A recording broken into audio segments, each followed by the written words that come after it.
Thank you to Dame Teresa Villiers. We would now like to welcome Luke Taylor, the Member of Parliament for Sutton and Shire. He has been a councillor on Sutton London Borough Council since 2022. With a background in project management and analysis within the transport sector, he is now the Liberal Democrat spokesperson for London.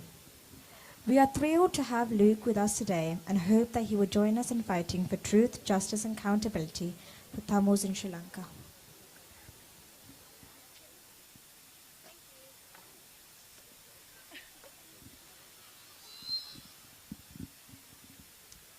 Vanakkam. Thank you from the bottom of my heart for inviting me to address you today. I speak here on behalf of the Liberal Democrats and particularly on behalf of Sir Ed Davey, our party leader, who's unfortunately not able to join us to speak today, but sends his strength and resolve for the community that is so important and active in his constituency. This is an issue that is incredibly close to my heart. Having grown up with Tamil friends, having lived my adult life surrounded by the Tamil community, and now as an MP trying to lend my voice to causes of international justice like your own.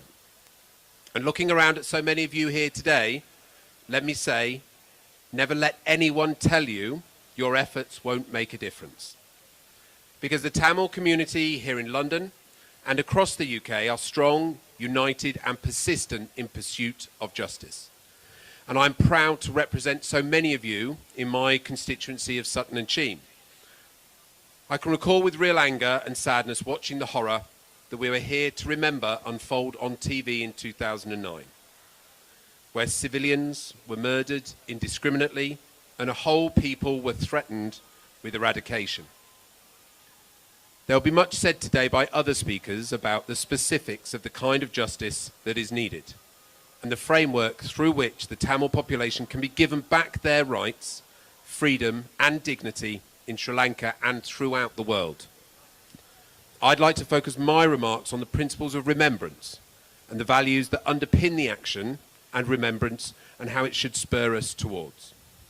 Because it can be incredibly easy in these dark and worrying times to think that all foreign policy, all interactions between states and peoples has to be a zero-sum, negative power struggle.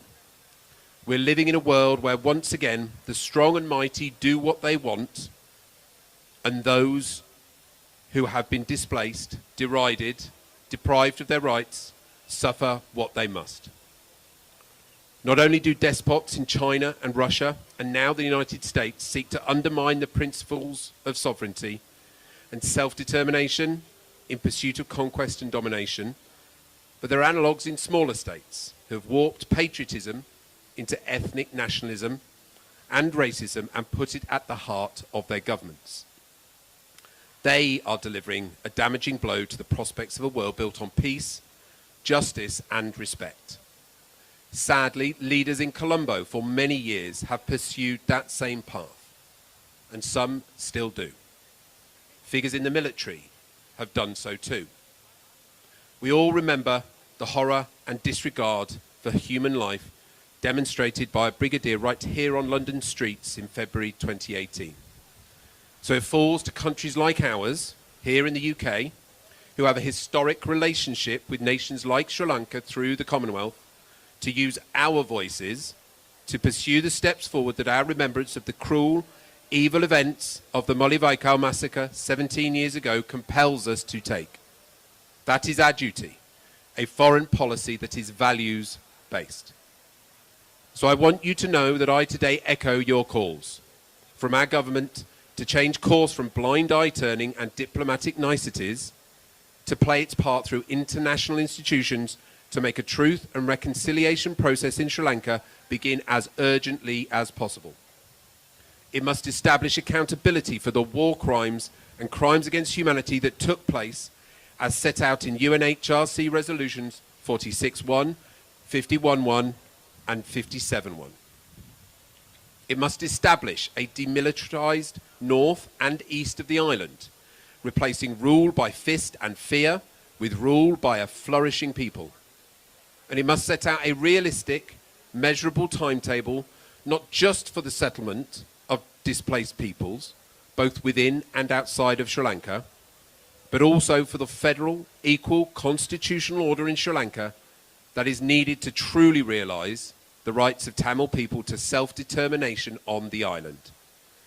These aims could be pursued through the ICJ, through economic levers, through the UN framework, or even through a bespoke process which the UK could take the lead on.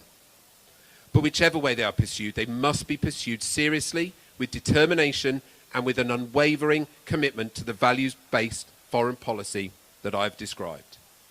Because by now, 17 years on from the massacre, we are here to remember a whole generation has grown up in limbo. The space between the end of the war and the beginning of the true peace. And it is for them, not just for the memory of those who have died, that we must build a future where their rights are recognised, their opportunities are realised, and their dignity as part of a proud Tamil people taking its place in the global community of peoples. And that is restored. Thank you.